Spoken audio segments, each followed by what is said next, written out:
Жетісуда су үнемдеу технологиялары дамып келеді. Ауыл шаруашылығы вице-министрі Ермек Кенжеханұлы өңірге жұмыс сапармен келіп, ірі агрожобалардың жүзеге асу барысын көрді. Кербұлақтағы жаңбырлатып суару жүйесі қант қызылшасына арналған заманауи технологиямен танысып қайтты.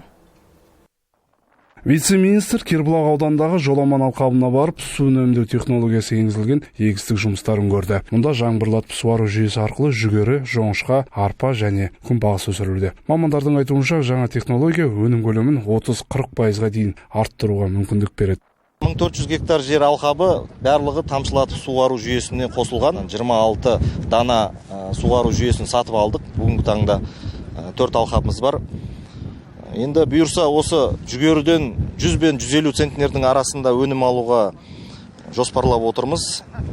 Келесі жылы жоңышқадан гектарына 20 тоннаға дейін өнім алуды қарастырып отырмыз. Арпа бойынша 35-55 центнердің арасында өнім аламыз деп қарастырып отырмыз. Қазіргі таңда тағы 5-ші алқапты іске қосуға өз күшімізбен, өз қаражатымызбен жұмыс жасап жатырмыз. Су қоймасының резервуарын 60 мың текше метрге дайындап қойдық. Агрохолдинг Жетісу жауапкершілігі шектеулі серіктестігінің басшысы Ермек Толыбаев жерасты суды пайдалану бойынша үкімет тарапынан жеңілдіктер болса деген өтініш жеткізді. Елордадан келген вице-министр мәселенің шешу жолдарын қарастыратынын айтты. Үкімет тарапынан үкімет деңгейінде бұл мәселені көтереміз. Сол су министрімен ақылдасып, оның шешу жолдарын шаруаны қалай қолдаймыз, оны біз бірлесіп ақылдасатын боламыз. Сапар барысында шегіртке тектес зиянкестерге қарсы жүргізіліп жатқан жұмыстар да қаралды. Биыл облыс бойынша 130 мың гектардан астам аумақта химиялық өңдеу жүргізу жоспарланған. Өңдеу жұмыстарына 3 ұшақ, 17 бірлік техника, 146 адам жұмылдырылып отыр. Былтыр 25 жылы бізде шегіртке өте көп болған. Осы Кербұлақ ауданының өзінде.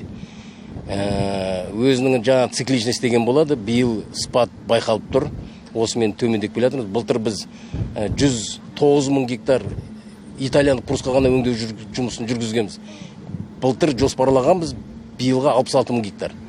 Сондықтан биыл енді қауіп тигізбейміз деген ойдамыз.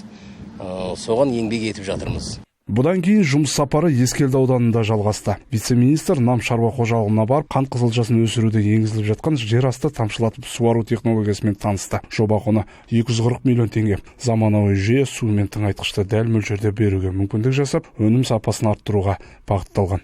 Енді алдағы уақытқа бір жоғары өнімді күтіп жатырмыз. Нәтижесі бойынша күз айына таман егін жиналғаннан кейін біз көре жатармыз.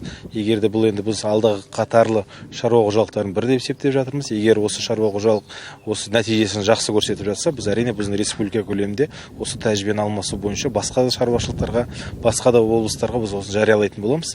Осындай технология енгізуді қолдауды білдіретін боламыз өз министрлік тарапымыздан. Ермек Кенжеханұлы жұмыстың нәтижесін көруге күзде тағы бір мәрте келетінін айтты. Жаңа жоба сәтімен болған жағдайда өзге аймақтарда жетісулық әдістерді енгіземіз деп отыр. Жалпы вице-министр өңірдегі атқарылып жатқан аграрлық жобаларды жоғары бағалап, оң бағасын берді.